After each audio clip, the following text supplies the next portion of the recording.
Good afternoon and welcome. I'm joined by the woman to my right who needs no introduction, the Commissioner of the Department of Health, Judy Persichelli. She has brought with her the Department of Health's Communicable Disease Medical Director, Dr. Ed Lifshitz. Ed's in the front row today. Thank you for being here. Another guy who needs no introduction, to my far left, the Superintendent of the State Police, Colonel Pat Callahan. And today we are joined by two special guests, a guy to the left who is another very familiar face, the Commissioner of the Department of Education, Dr. Lamont Repillette. Great to have you. And to my far right, a treat to have the Superintendent of the Mount Olive Public Schools in Morris County, Dr. Robert Zawicki, with us. Great to have you with us, Doc. Pat, this is for you. I go back to April 11th, and this is for you and Dr. Zawicki. And I said the following at our press conference that day, which, by the way, was Easter Saturday, and right around our peak, Judy, literally as bad as it got right around then. Colonel Callahan went over to Warren Hills High School near his home and where his own kids went, where students and faculty members from there and nearby Mount Olive High School assembled 15,000 face shields that will be donated to our healthcare workers.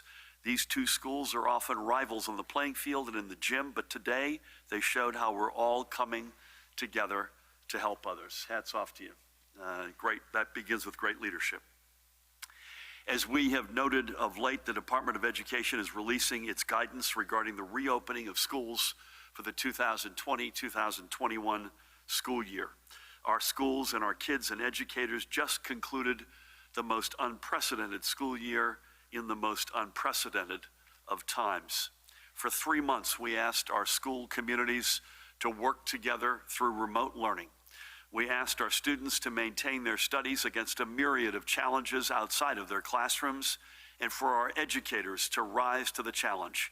We deputized parents and caregivers to be surrogate educators, and overwhelmingly, they all rose to that challenge. Now, with these unprecedented final months of the school year behind us, our focus turns to what will be an equally unprecedented start to the 2020-2021 school year. And as with any learning experience, it started with listening. For weeks, the department is engaged in regular contact with educators and stakeholders. It has conducted numerous site visits and held weekly stakeholder meetings and discussions with a standing committee of nearly 24 superintendents, including, I might add, Dr. Zawicki. In total, the department listened to roughly 50 education and community organizations and more than 300 superintendents and surveyed nearly 300,000 parents and guardians. We are extremely grateful to everyone who has been part of this process, and that Dr. Repillette and his team could do it all in such a compressed time frame is more than commendable. Well done. So yes, we have every expectation that our kids will return to their schools come September. The guidance we are releasing today, after listening to all those voices and all those perspectives, comes with one overarching requirement: that our public schools will be open for in-person instruction and operations in some capacity, with the health of students, their families, and educators being the top priority. Now, as I mentioned, and I can't overstate this with enough emphasis, I mentioned at yesterday's briefing, and I want to repeat it today, there is no one-size-fits-all approach that we could possibly take. Our state has 577 public school districts, not to mention our charter and Renaissance schools, non-public and parochial schools, and other specialized places of learning. We must take into account the many geographic, demographic, and economic differences which exist among our schools and education communities, which can each vary greatly, even among neighbors. As Dr. Zawicki, I assume, could attest, what works in Mount Olive won't necessarily work across the line in, say, a Hackettstown or Chester, or vice versa, let alone in Newark or Hillsborough or Lenape Regional. We could go on and on. The ability to make local decisions has always been a hallmark of education in New Jersey, and it still is. Now, while the guidance outlines the standards that every school should expect to be conditional for reopening, it also comes with the flexibility that individual district superintendents and boards of education, working obviously with their school communities, will need to ensure an effective implementation strategy that meets the unique needs of their students, their faculty and staffs, and their families. And it also comes with additional items for districts to consider, but which will not be mandated. Certainly, our guidance has been informed by both the latest data and the recommendations from the Department of Health under Judy's leadership, as has every step down our road back. However, the most vital input came directly from our school communities. I will leave it to Dr. Repollet and Dr. Zawicki to speak in greater detail to the guidance we are releasing today and how it will work for districts, but I will speak to the principles which lay at its base. And those principles are fourfold. First, ensuring a conducive and open atmosphere for learning. Secondly, supporting our educational leaders in their planning. Thirdly, exploring the necessary backing to our schools through policy and funding. And finally, securing the continuity of learning in the new school year. In our classrooms, as with outside of them, social distancing will be our guiding principle. Every effort must be taken to ensure proper social distancing of students within their classrooms, whether by rearranging the locations of desks and tables or other modifications to the classroom layout. Where it can be done, overall class sizes should be limited to more easily reach the standards of social distancing. For some of our larger districts, we recognize that the sheer number of students in a building may make it impractical for all students to be in their schools at once. And for these districts, we are providing them with the flexibility to rearrange their school schedules to allow for grouping or cohorting of students, or by implementing hybrid learning environments in which students receive both in-person and remote instruction. And where remote learning will continue for some students, this guidance stresses that each school district should work in advance to ensure that every student has a device and available internet connectivity. And it also identifies available funding streams districts can tap into to ensure access to technology and connectivity. Moreover, as we cannot predict the future, districts must be prepared for the possibility that public health could require another switch to all remote learning at any time. That is because protecting everyone continues to be our top priority. The effort to ensure social distancing will extend to other aspects of the school day as well, including cafeteria and recess schedules, and what student activities will be discouraged, such as close reading circles, because of their inherent inability to promote social distancing. Throughout our school facilities, all faculty and staff and all visitors will be required to wear face coverings, unless doing so would inhibit individual health as per CDC recommendations. Students will be strongly encouraged to wear face coverings and will be required to do so when social distancing cannot be maintained, whether that be in the classroom or in the hallways or in between bells. Again, we recognize the challenge this may pose for younger students, for certain students with special needs, or for those for whom wearing a face covering is discouraged because of a health condition. And all schools will work with their custodial staffs, the unsung heroes, by the way, of our front lines, in implementing procedures for proper daily building sanitation and disinfection. This will go far beyond the restrooms, cafeterias, and common areas, but also into each and every classroom, every gym, and every locker or changing room. The same will go for the buses that transport our students, and districts will be required to work with their in-district drivers or private sector transportation contractors to ensure all vehicles are properly cleaned on a daily basis. And while on a bus, if social distances cannot be maintained, then drivers must ensure that students are wearing face coverings. We are releasing this guidance today so districts can have the entirety of the summer break to plan and prepare. These restart plans will be done collaboratively at the local level with parents, students, staff, and local associations and district leaders working together. Nothing should be left to the last minute, and no one should receive an answer of "we're unsure" or "we weren't aware" to their questions. And we fully expect that districts will share their preliminary scheduling plans, especially as they pertain to any changes in school schedules, at least 1 month before the first day of school, so families can have the time they need to plan ahead where necessary, but to also have confidence that every measure for protecting our educational communities is being taken. As I noted, this guidance sets the baseline of standards that must be met in order to ensure the health and safety of students, educators, support staff, and our communities. It is a toolkit for schools to use as they develop their individualized plans, and where appropriate, we expect schools to work with their local health departments. Yes, there will be hurdles to overcome in a short period of time, but our schools have always proven themselves up to the challenges before them. Just look, for example, how they performed throughout these past 3 months. And with this guidance in hand, guidance that is the product, by the way, of listening to literally thousands of voices, we have every confidence that come September, our students will walk into the best public schools in the nation, along with superb private and parochial schools, which are fully prepared for their return, and into classrooms led by educators and support staff who will welcome them with open arms into safe and healthy learning environments. Again, I know that Dr. Repollet and Dr. Zawicki will each have more to say on this in a few minutes. And again, I thank the commissioner and his team for their hard work, and I thank Dr. Zawicki and his colleagues across the state, along with everyone who took part in this process.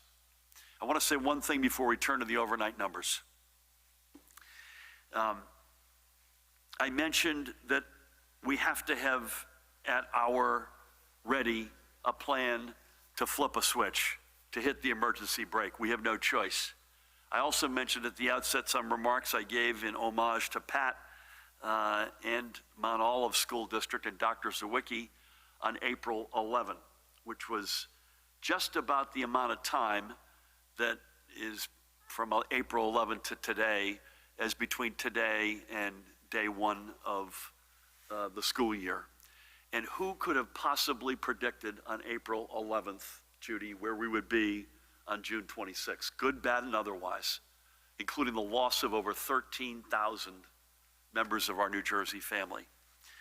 And equally, with equal passion, I will say we're happy to answer your questions. By the way, I can't give you the unending list of questions today. I'm going to ask you to limit it to 1 or 2 at most.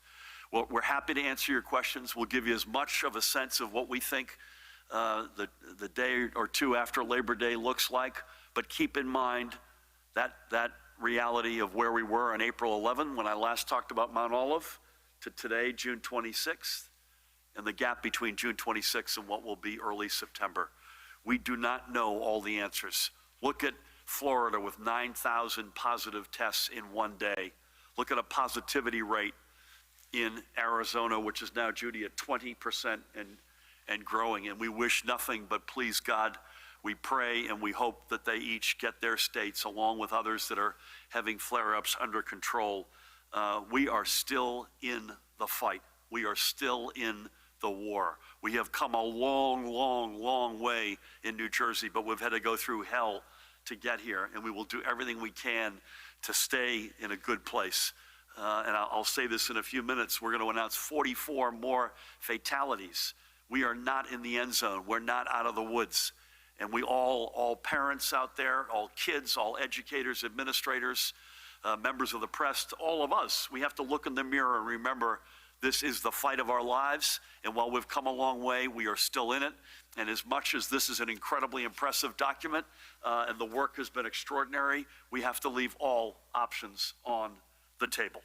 So with that, yesterday we received another 524 positive tests. The cumulative total is now 170,584.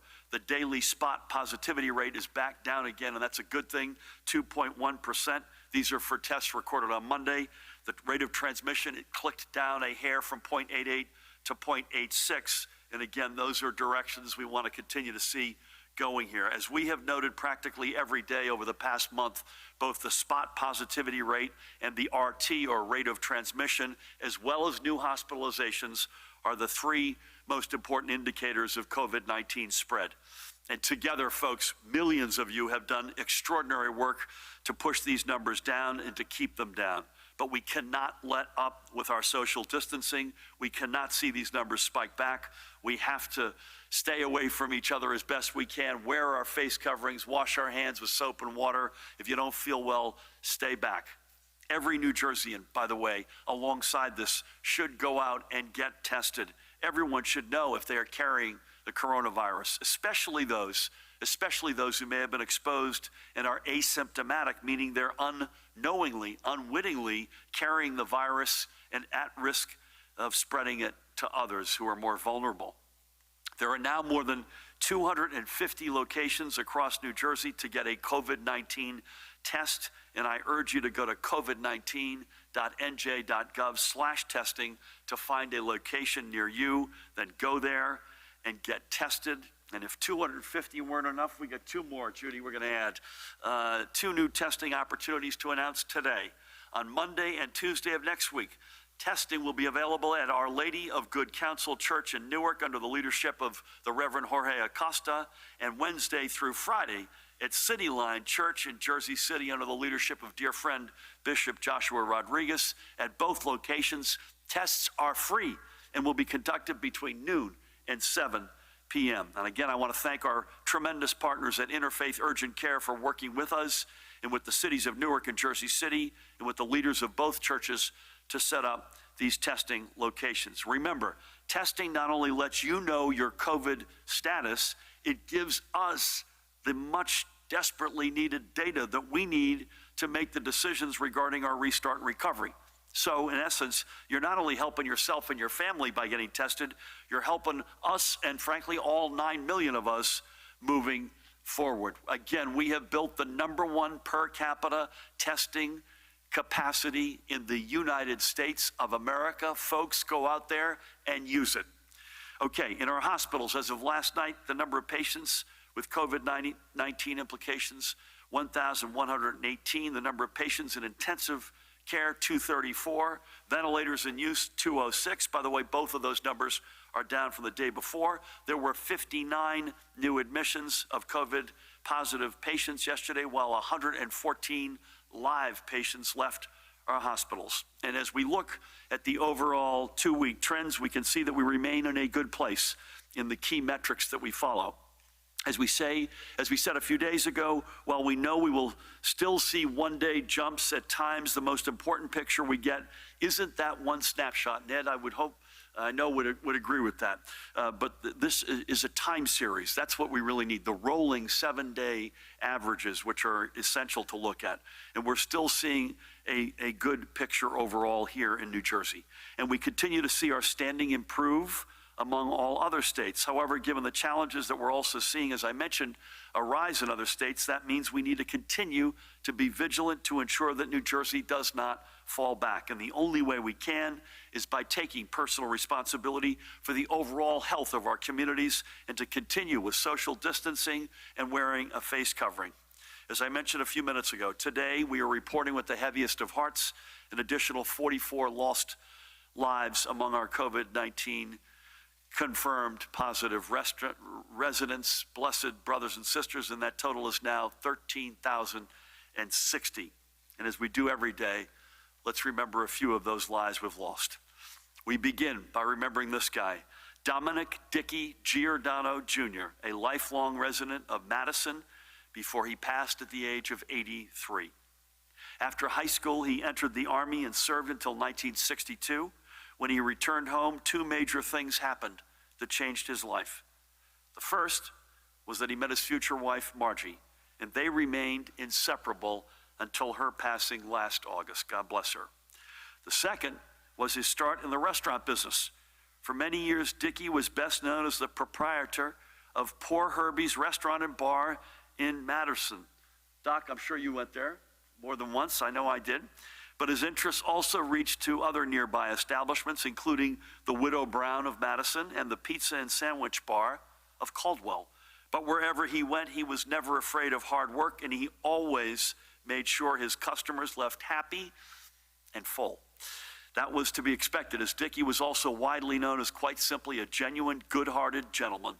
Outside the restaurants, Dickie was also a Madison community leader and was a founding member of the North Star Athletic Club. Dickie is survived by 4 sisters, Roseanne, Joanne, Patricia, and Loretta, and his brother, Jimmy, along with cousins Gail and Bridget. And I had the great honor of speaking with Gail yesterday. He had nieces and nephews, friends, and of course, satisfied customers who he left behind.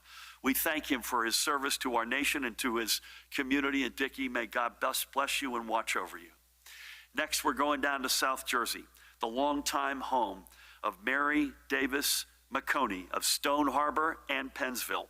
Raised as a coal miner's daughter in a small town in Virginia's southwestern panhandle, Mary found her way to our side of the Delaware River when she met her husband of over 50 years, Horace, and spent 25 years teaching English at Penns Grove, Carneys Point High School. By the way, Horace was born in Boston, please don't hold that against him, and was a lifelong Red Sox fan and had Red Sox as his license plate. A brave man, among other things. She was a beloved educator, but she was even more well known as the other half of the team, alongside Horace, at Reggie's Amusement Center in Stone Harbor, known simply as the Arcade by the locals. Whether it be in the classroom or behind one of the counters at the arcade, Mary will be remembered as a passionate and loving woman who touched more lives than even she would know. She is survived by her daughters Gina, with whom I had the great honor of speaking yesterday, and Beth's husband Alan, along with her 2 grandchildren, Lindsay and Janae, and 4 great-granddaughters.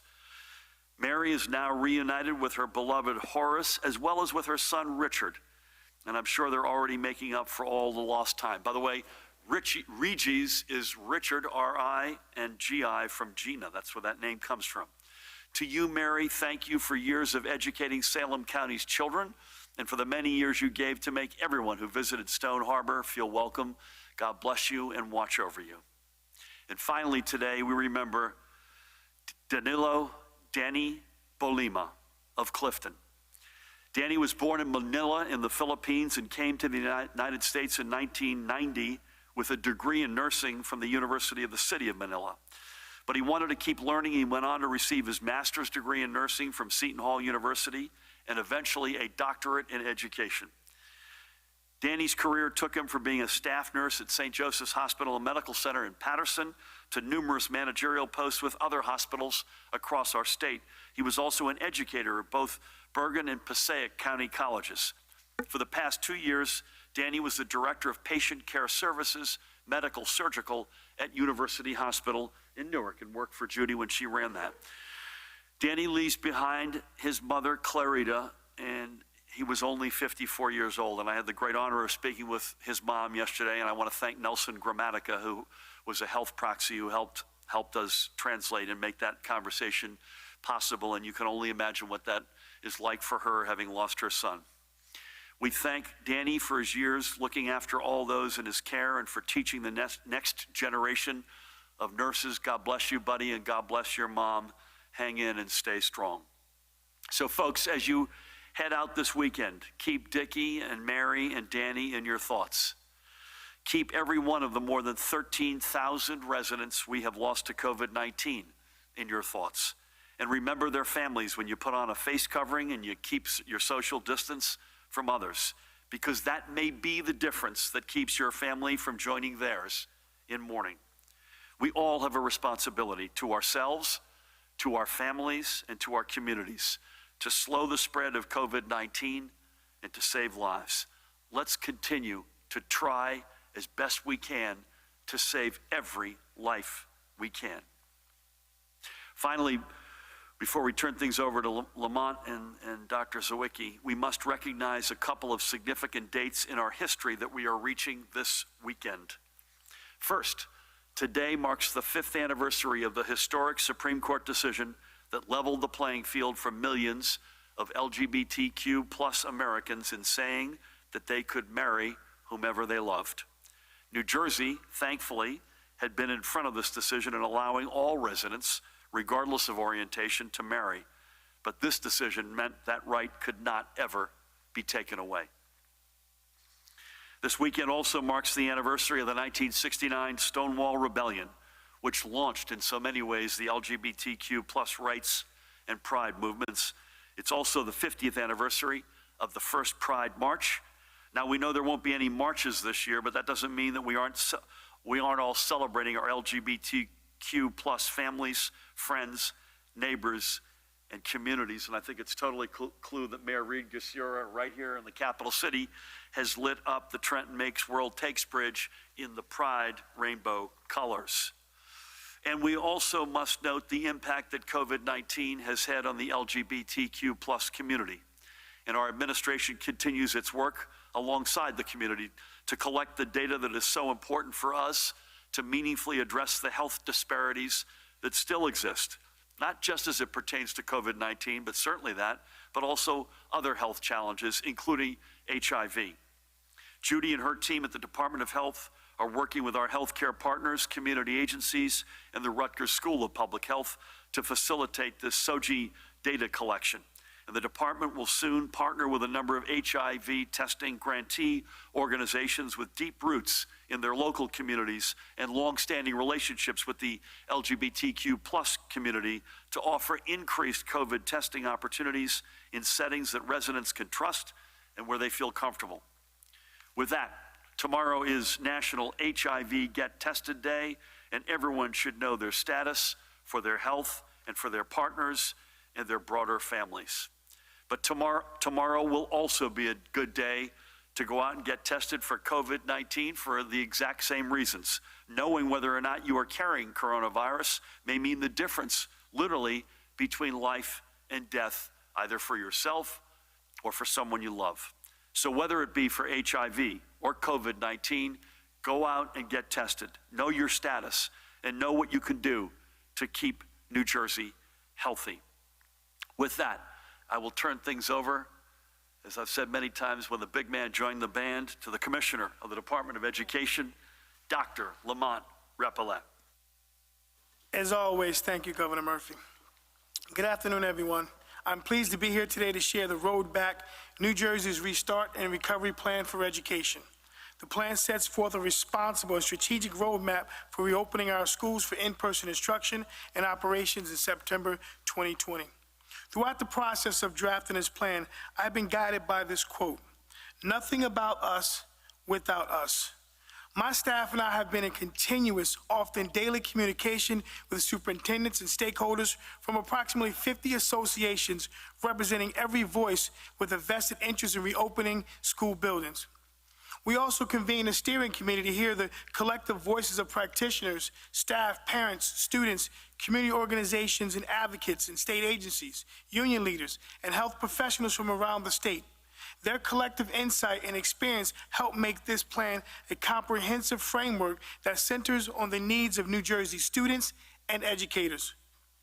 On behalf of my team at the department, I want to extend my sincere gratitude to all who lent their time and expertise to this important work.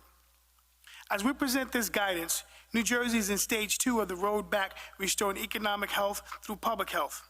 As Governor Murphy reminds us, every decision to reopen a sector of New Jersey is determined by public health indicators and capacity to safeguard the public. Data determines dates, and as such, we must continue to monitor our progress towards the new normal. But it is our expectation that the criteria driving our reopening will continue to improve. Accordingly, absent a shift in public health data, school buildings will open in some capacity for in-person instruction and operations in September. The reopening of our schools will include necessary limitations to protect the health and safety of our students and staff. Our plan is built upon that premise, but with the recognition that we must be ready to adjust our educational models should the spread of the virus and consistent health data require it. To that end, each district will be expected to develop, in collaboration with community stakeholders, a plan to reopen that best fits the district's local needs.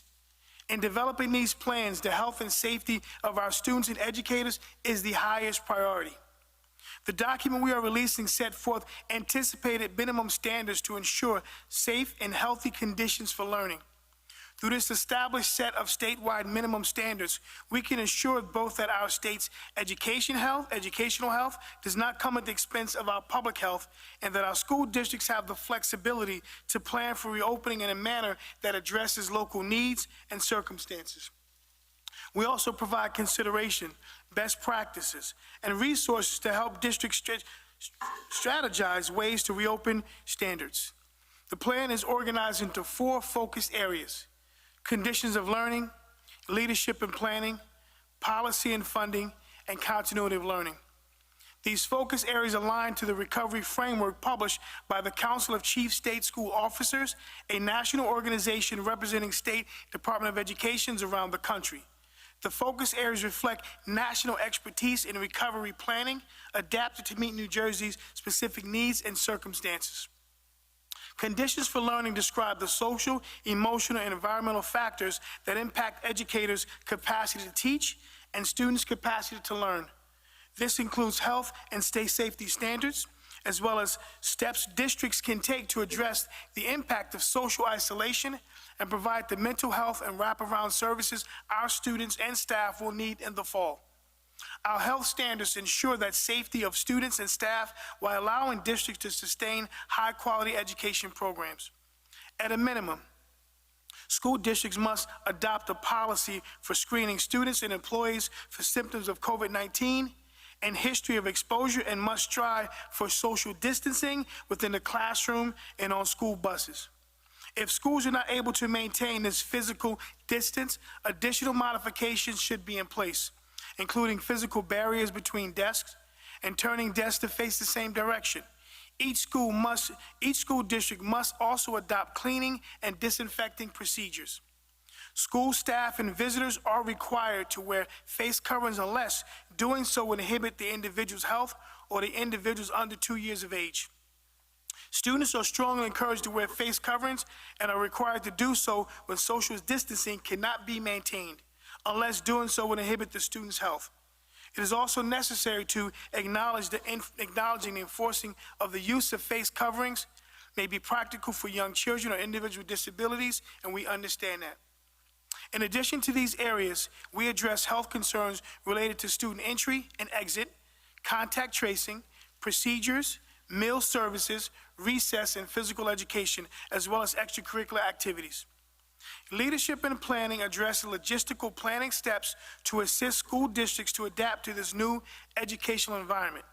It includes a call for districts to create restart committees, to create and implement board-approved procedures regarding reopening, and to coordinate with local boards of health to inform local health and safety policies. These committees should include administrators, board members, local education association representatives, educators, parents, and students. It also includes the creation of a pandemic response teams at each school in the district. Both the Restart Committee and the pandemic response teams should represent a diverse cross-section of the school and the community. The scheduling of instruction, including in-person as well as virtual and hybrid, is addressed as districts will need to be prepared, as the governor said, to pivot remote instruction at any time during the 2021 school year should public health indicators worsen on a sustained basis. We also address staffing considerations and provide recommendations for how districts might deploy staff to design and deliver instruction and assess students in a hybrid and remote learning environment. The impact of COVID-19 pandemic also represents many fiscal challenges for delivery of instruction and related services to students, in addition to basic operational needs. Readying facilities, purchasing supplies, transporting, and feeding students may look drastically different in the upcoming year. The policy and funding section of our plan focuses on the most effective and impactful use of federal funding and flexibility to ensure districts are able to deliver instruction and related services to students, while also continuing advocacy at the state level around additional resources to address the economic impact of COVID-19. To provide additional resources for addressing these critical needs, districts were able to apply for federal emergency relief funding under the CARES Act of the Elementary and Secondary School Relief Fund to help address critical needs arising from this crisis. School can use these funds for a broad range of needs, from summer learning programs to educational technology to cleaning and disinfecting supplies. I would like to say at this time, Governor, all of our school districts that were eligible have applied, and over 600 have been approved, and the first check will be cut next week.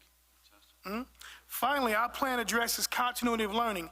As the 10th largest school system in the country, we know that each of New Jersey's over 600 school districts is unique, varying widely in physical, organizational, and fiscal circumstances, which might require different instructional delivery models in districts across the state. The standards and consideration in the continuity of learning section are designed with that range of potential delivery models in mind. We recognize that many students likely made less than one full year of academic growth during the 2019-2020 school year. The move to a fully virtual learning environment happened quickly and created significant challenges for staff and students, particularly students already considered at risk prior to the pandemic. Addressing this unfinished learning will require districts to leverage innovative practices in design of curriculum, instruction, assessment, professional learning, delivery of special education and related services, as well as CTE and other key programs. But without equity of access, no amount of innovative program can boost student learning. This pandemic has truly shined a spotlight on technology and connectivity gaps throughout the state. To strengthen remote learning capabilities and to ensure equitable access to instruction, our plan provides guidance on maximizing resources and opportunities to connect students with devices and broadband. As our educators and families digest the information in our Restart and Recovery Plan, additional questions and uncertainties will undoubtedly rise. The New Jersey Department of Education is committed to work closely with our school communities over the coming months to provide targeted assistance and put the supports in place to implement this guidance. We know that districts will continue to chart a path towards which stakeholders at the local level to address the unique needs of their respective school communities. In the coming days, the department will be engaging with superintendents and boards of education to answer questions and to begin the shift to planning for this new school year. So as we roll up our sleeves to prepare for the next school year, I would like to say this. Serving New Jersey students, educators, and families throughout the course of this pandemic has been one of the most proud and humbling times in my career. Thank you again to all our teachers, to our parents, guardians, and to our school community leaders for your unyielding commitment to meeting the needs of our students and educators during this unprecedented time. You truly set a model for the world to follow. Thank you. Lamont, thank you, and thank you and your team for the enormous amount of work that you've put into this, and I know we'll continue to put into this. And it's no secret that you've got a next assignment in life, and you've been running through the tape. So thank you so much for that. With that, please help me welcome the superintendent of the Mount Olive School District, Dr. Robert Sawicki. Great to have you, Doc. Thank you, Governor Murphy, and thank you, Commissioner Repillette. In early May, shortly after you made the announcement that New Jersey schools will be closed for the remainder of the 2019-2020 school year, the Mount Olive learning community came together to imagine what a return to school could look like in September 2020. Our process started with the formulation of a 50-member stakeholder committee that included Progressive Board of Education members, teachers, nurses, school counselors, principals, district administrators, custodians, bus drivers, and administrative assistants. We examined the guidelines from the CDC as well as the American Academy for Pediatrics. We also explored international models from countries who had already returned to school. We dove into the plans released by other U.S. states and the framework from the Council of Chief State School Officers. Our conversation centered around the notion that the return to school is ultimately a healthcare decision which is out of our hands, but we have to design educational solutions in response to those healthcare realities. We quickly determined that there are essentially 4 options for the return to school in September. The first option is what we called September 2019. It's a traditional school day and school year with no major adjustments or social distancing. While recognizing this was highly unlikely, we still kept it as our first option as an aspiration for the full return to normal. We now know that our state's health reality will not allow for this kind of a school year, regardless of how much we all wish that September could bring a sense of normalcy for our kids. The second option we determined is a physical return to school buildings, but with stringent social distancing. Risk mitigation measures include facial coverings, as well as the redesign of normal activities such as lunch, physical education, and bus transportation. The third option is a hybrid schedule that could include split AM and PM sessions or alternating days in which some students would be in school while some other students would attend school virtually. The final option is to continue with virtual learning as we did this year, but with enhancements made from lessons that we learned during our spring health-related closure. Thanks to the guidance released by the Department of Education and Governor's Office today, we are pleased to say that we're going to have to go this route as we begin the school year and are finalizing our plans for the fall. After determining our options, we then divided the committees into 5 subgroups that deconstructed those 4 options through the lenses of governance and operations, personalized learning, personnel, finance, and physical and mental health. Each of the committees made 5 recommendations for August 1 deliverables in order to achieve each of the reentry options. The stakeholders also enumerated honest concerns that we did not yet have solutions to or that we did not think would be attainable by September. The preliminary draft plan was then shared with our very supportive Board of Education, our parents, and our local OEM that included the Mount Olive Department of Health, our mayor and town council, EMS, and the police department.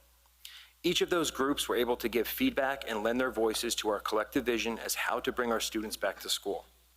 In the recent weeks, our plan was disseminated via social media for wider feedback from our colleagues outside of Mount Olive.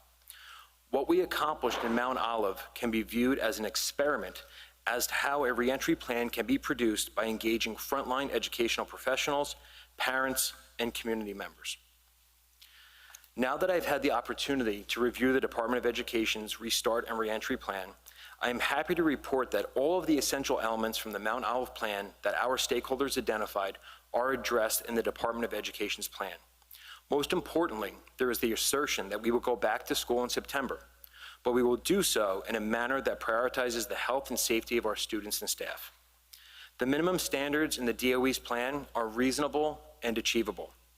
The 4 key subject areas of the DOE plan, conditions for learning, leadership, policy and funding, and continuity of learning, encapsulate the 5 lenses from the Mount Olive plan.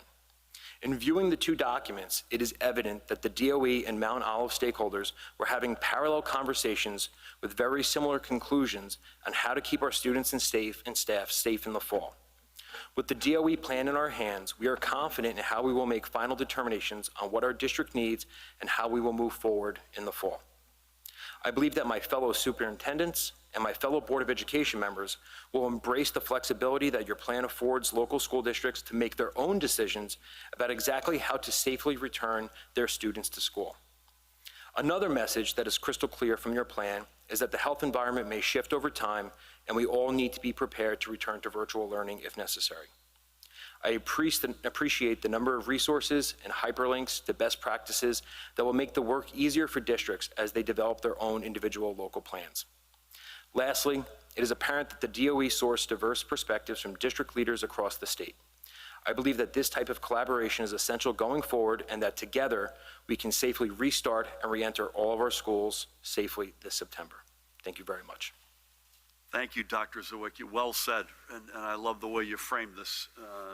And this is a real live example of what you all should expect out there in your own respective districts. So thank you so much for your leadership and for being with us today.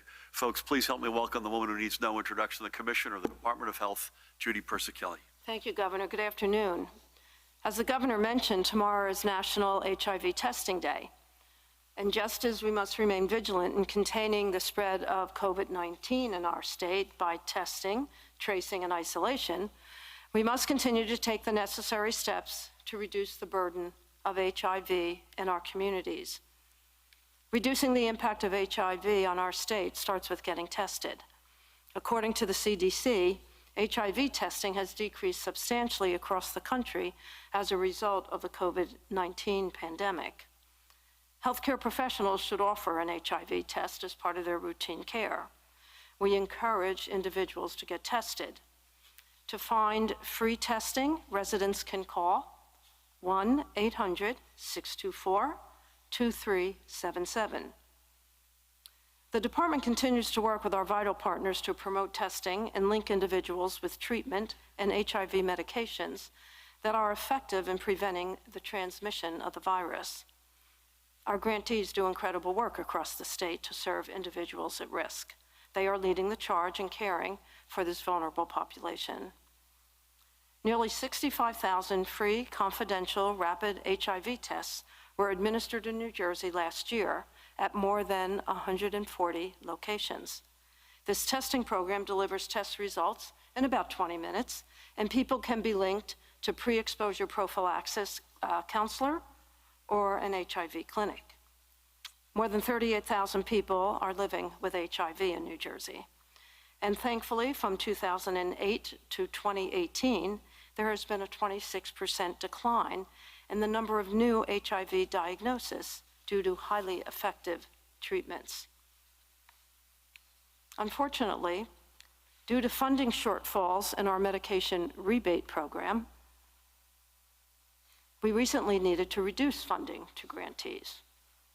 The department, working with our grantees, thoroughly reviewed our programs to ensure that the reductions were made where they would have the least impact on direct services. Every effort was made to focus the 10% decrease in funding on programs that were no longer considered the best practices in HIV prevention and treatment, according to the CDC. We took great care to protect essential services such as housing, testing, and access to PrEP. We will continue our dialogue with grantees to preserve vital programs for this underserved community. To amplify the governor's comments, the department recognizes the critical steps in addressing any health disparity is collecting the data necessary to define the scope of the disparity and to inform efforts to address it. The Department of Health is working to expand the collection of sexual orientation, gender identity and expression, SOGI, data more broadly as part of a demographic information collected during routine comprehensive screenings. This information is vitally important to fully understand the impact of health disparities affecting the LGBTQ population. As the governor announced, with federal funding, the department will be joining with our partners who serve this community to launch a COVID testing initiative in July. We will provide funding and technical assistance and oversight to about 5 or 6 HIV testing grantee organizations to conduct testing for populations to provide services to this population. This is part of a critical effort to increase access to testing across the state. Moving on to my daily report, as the governor shared, hospitals are reporting 1,118 hospitalizations of patients with COVID-19, and 234 of those individuals are intensive care, with 88% on ventilators. There are 2 new cases of multisystem inflammatory syndrome in children reported today, for a total of 47 cases in our state.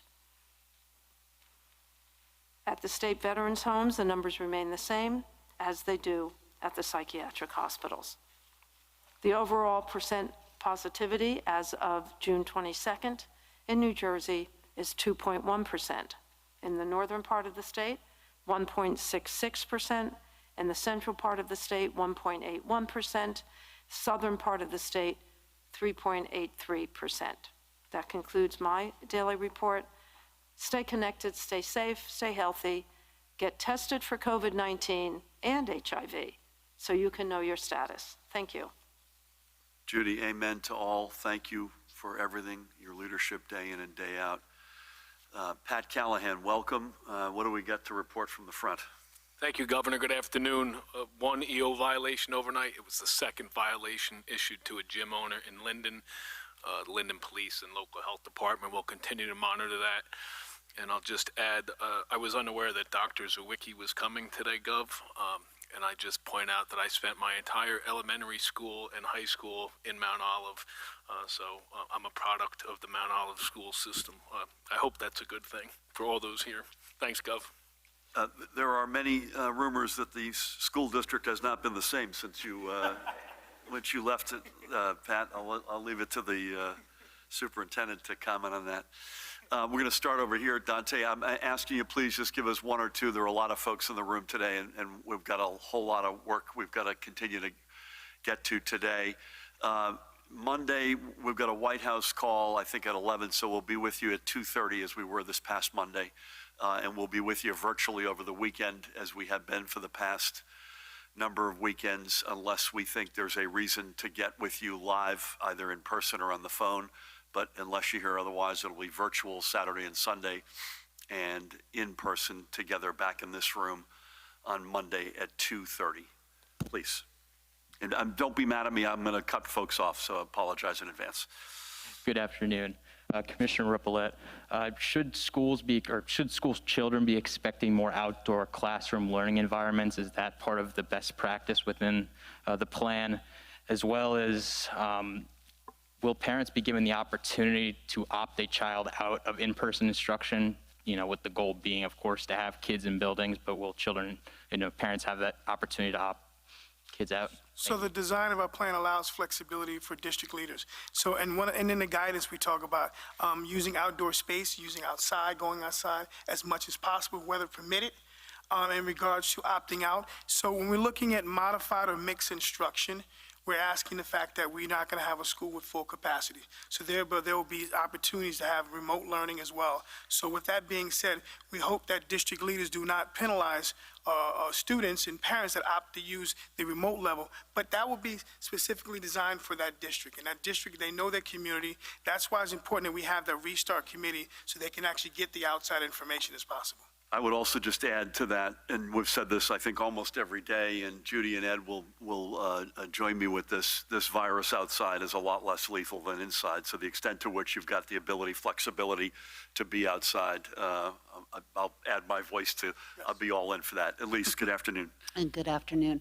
I'm curious about these districts that will need to have shutdown plans in the event that the virus goes through the roof again.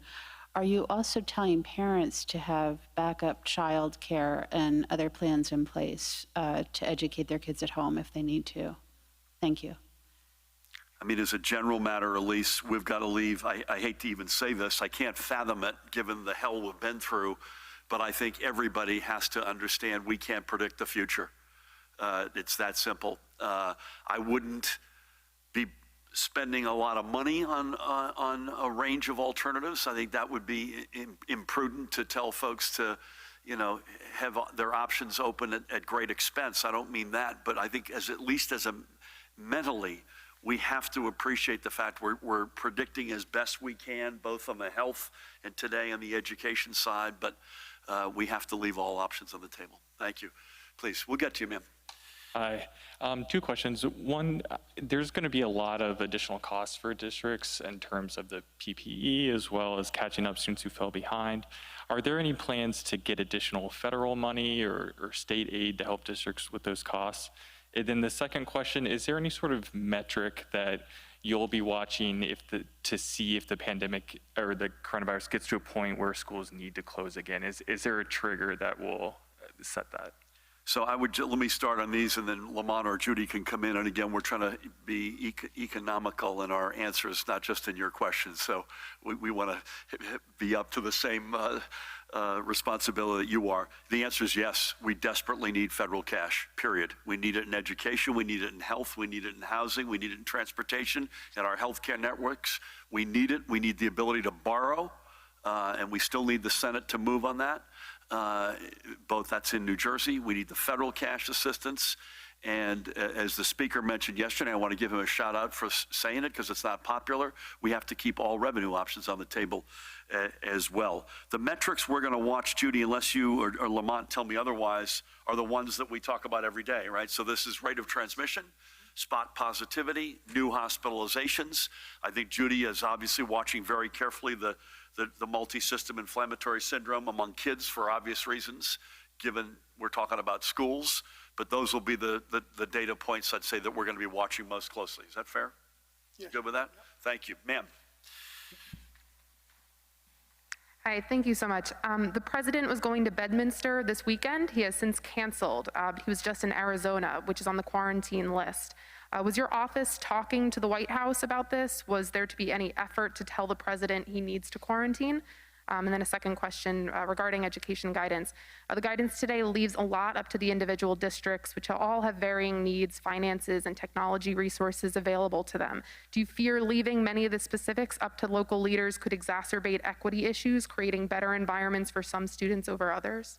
I'll start, and Lamont, you should come in behind me. I've made it clear publicly, including in a couple of interviews this morning on network television, as well as privately through the senior staff at the White House, that the president is deemed to be in the essential workforce category, and therefore he is welcome to New Jersey. So there was no either private or public signal from us otherwise.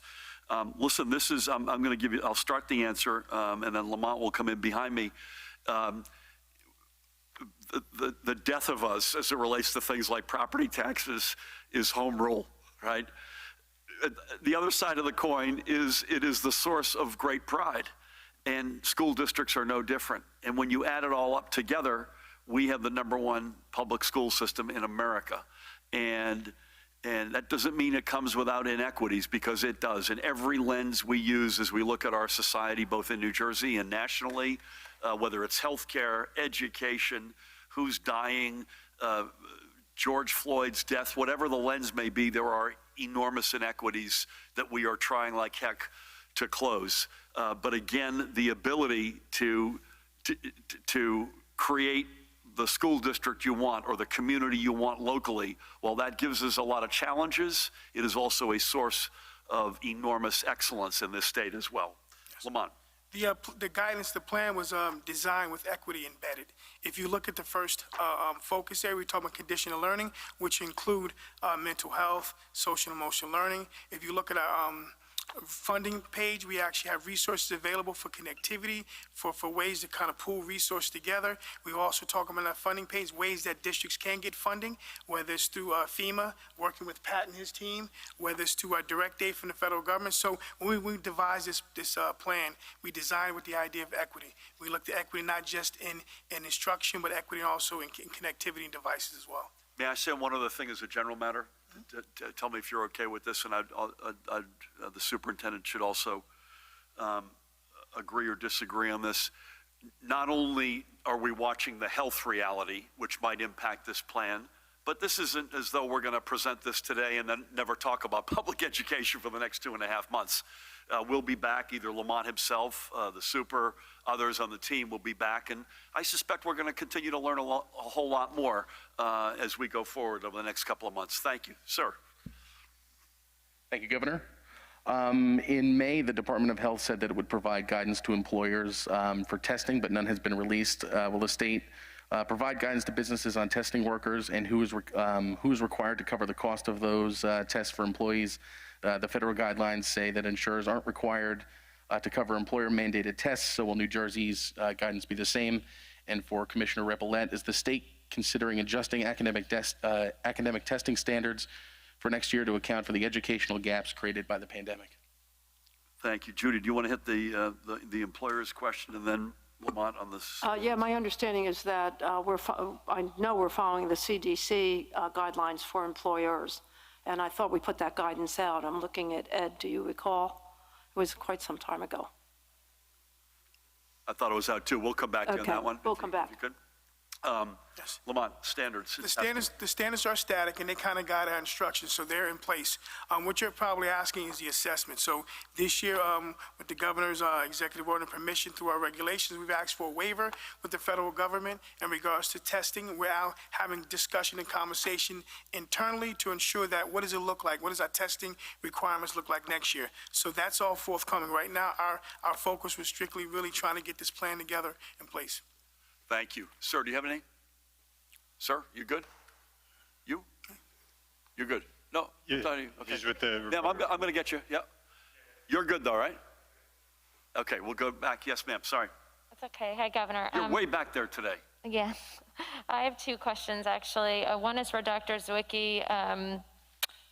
The four options that you went over, which have you definitively decided to go with, or is that still to be determined? And then for Commissioner Ripollet, you were able to provide throughout the pandemic some concrete numbers on the number of students in New Jersey who remain without the tech they need. Do you have an updated number on that now that we're gearing up for the next school year? Okay, Dr. Z, it sounds to me like you're somewhere heavy 2 with a little bit of potential 3, right? That's correct, and with the inevitability that we're prepping to go back into virtual learning if we need to. So we're preparing for all 3. Got it. Thank you. Lamont. In regards to technology, we're still gathering information. I think if you've heard from the Senate Education Committee, we've actually really looked into that. So we're actually surveying them right now to get accurate count, because when we first initially, it was in April, and things have changed, and districts have bought technology to ensure they can provide remote learning. I think it's going to be different, so we're actually really right now waiting to hear from districts. And this is, listen, we said this when we shut down, and we were one of the first states to shut. In fact, a lot of districts, we were approving their individual shutdown plans before we said everybody had to be shut. But access to devices and access to a secure food reality are 2 huge holes and gaps in our state. And we are committed to filling those. Thank you. Long time. Hi, Governor. Be Thank here you. because it's education. Yes, I'm back.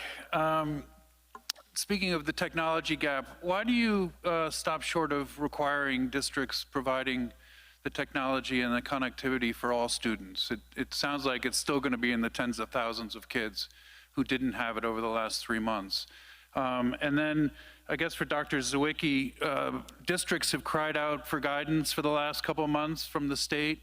And this is still pretty flexible and leaving a lot of discretion to districts. Is it too flexible for a lot of your colleagues, or did they, I had a sense that they wanted something more definitive, and this seems to leave a lot of discretion. So on the first question, but Lamont can come in a perfect world, you would. We're not in a perfect world right now. We've had expenses that have skyrocketed in this pandemic crisis, and we have revenues that have literally fallen off the cliff. The only comparable periods, I want everyone to remember this because we haven't said it in a couple of weeks, are the Great Depression in the 1930s and the Civil War. That's what we're dealing with right now in terms of the impact, which is why we need to be able to borrow. It's why we need the federal cash assistance. It's why we have to consider revenues.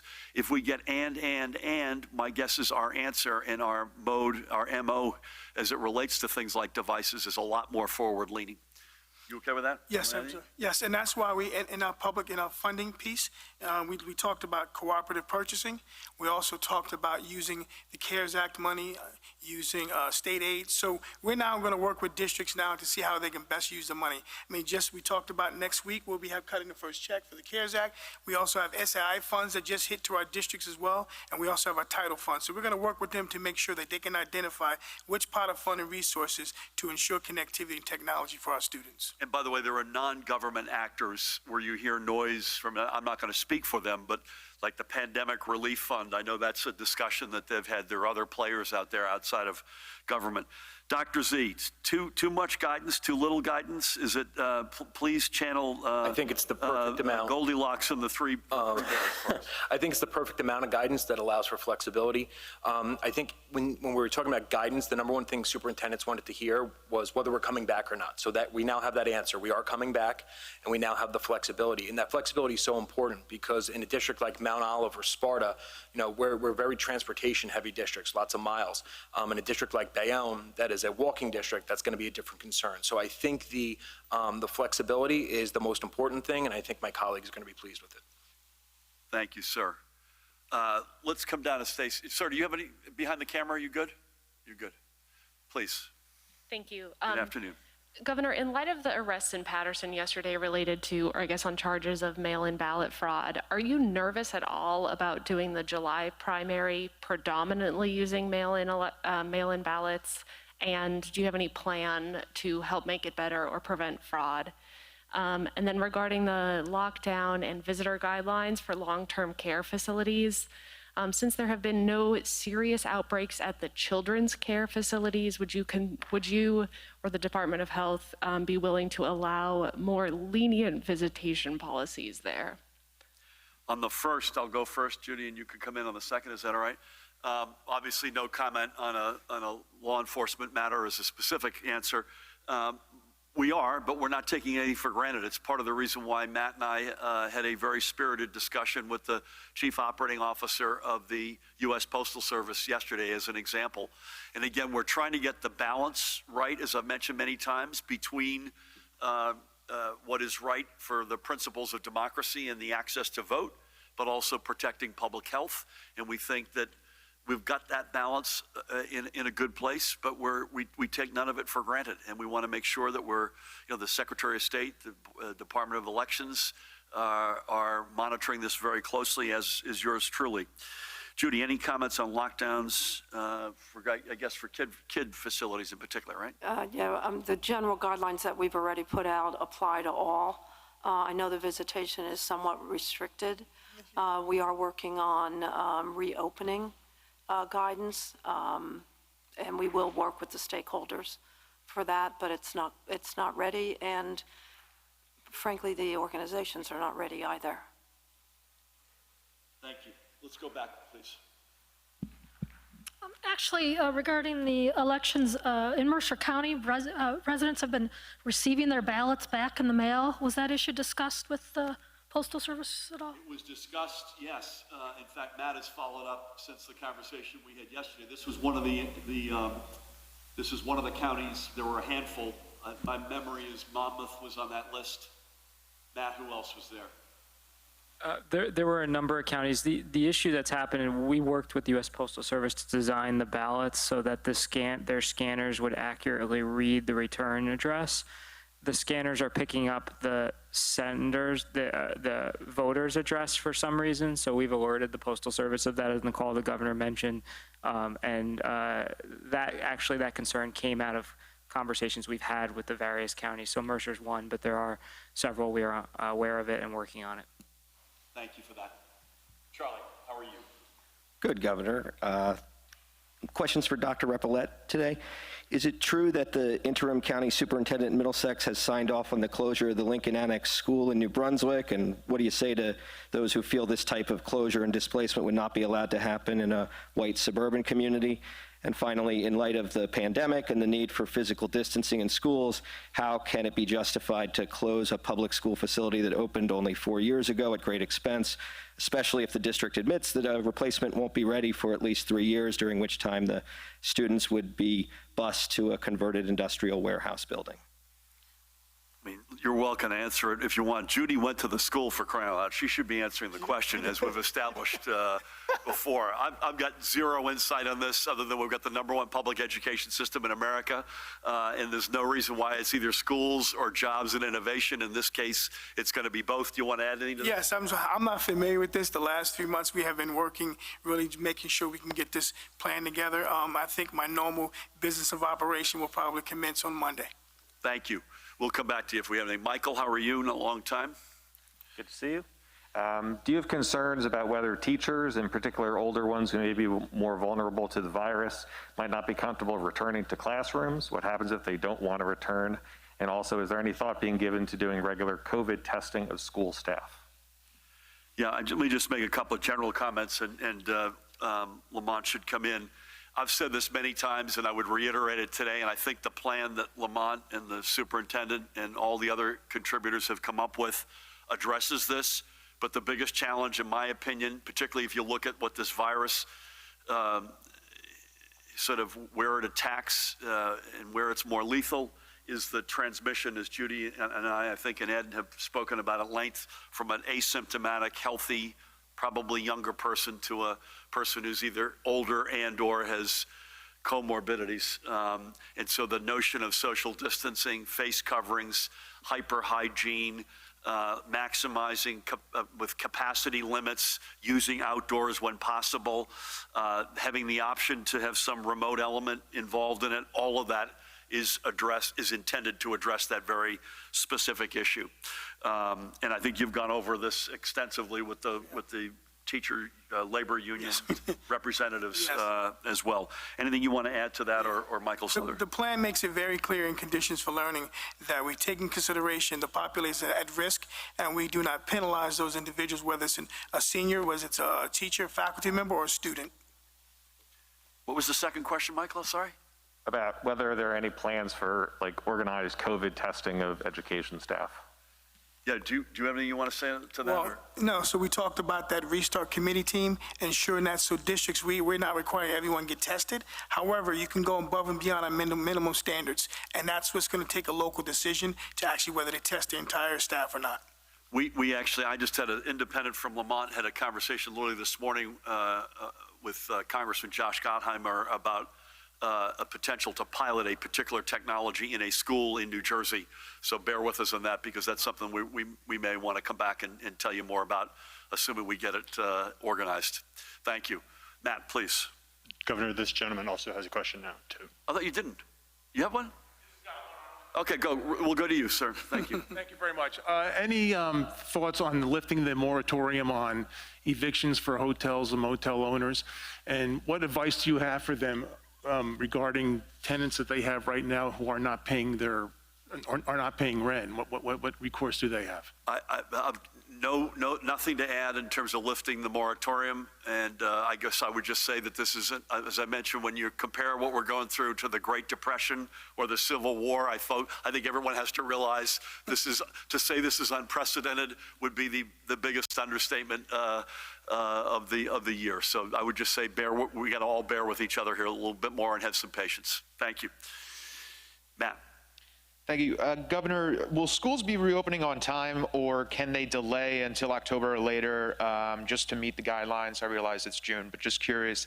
And on the deal struck with CWA workers, specifically on the furloughs, I'm curious if Department of Labor workers, if there are any CWA union members there, would be exempt from the furlough, maybe specifically people that are dealing with the backlog on unemployment claims. On the former, we're open and on time, unless you hear otherwise. So school calendars are the purview of the local and the boards of education. Yep. As long as they fit with 180 days, then they can start whenever they want to start. They can anyone, as long as they fit into the statute of 180 days. Matt Plotkin, do you want to add anything on the CWA members who are in the Department of Labor community? As the contract hasn't been ratified yet, I have to defer comment until the union members are able to vote on the contract. Just given what's going on at DOL. Yep. I mean, is that something that you would push for in the contract to exempt these folks just so there's not further backlog? I won't answer it specific to the contract, because Matt reminds me, and I think it's a fair point, that has to be ratified. So it's a hypothetical question. But as a sort of general notion matter, there is a core group of folks you need to keep in a time of emergency as we're in, that you need to keep the ball pushing down the field, and obviously we're mindful of that. We covered a lot of ground, and I can't thank you enough. I'm gonna mask up here as I say my thanks and say a couple of other thoughts here. I want to thank, obviously, Judy and Ed for being here and for your leadership. Pat, as always. Dr. Zawicki, thank you for being a great leader in your own right, but also being with us today and your partnership on this. And Lamont, we love you, buddy. It's great to have you back. I know this was an enormous lift to get to where we are. And as I mentioned, I think to your question a short while ago, it's not as though we're slamming the garage door down on where this is headed. My guess is we're going to learn a lot over the next 2.5 months. And as we learn more and as guidance evolves, both on the health side as well as on what's working or may not be working as well on the education side, we'll be updating folks. Again, we will be with you virtually tomorrow and Sunday, unless you hear otherwise from Mahan. And otherwise, we'll be together at 2:30 after a White House call on Monday in this room. And again, I want to conclude by saying a huge thank you to everybody out there who's helping us in your own way. It all adds up to driving the positivity rate down, the rate of transmission down, the number of hospitalizations down. We got to keep at it as we open things up.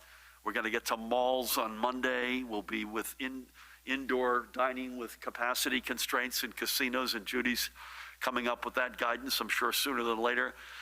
As we get more indoors, this becomes riskier, and the requirement, the personal responsibility burden, I think, goes up in terms of face coverings, social distancing, washing hands with soap and water, staying away from others if you've got symptoms you don't feel well. So folks, thank you for everything you've done, and keep it up. God bless you all.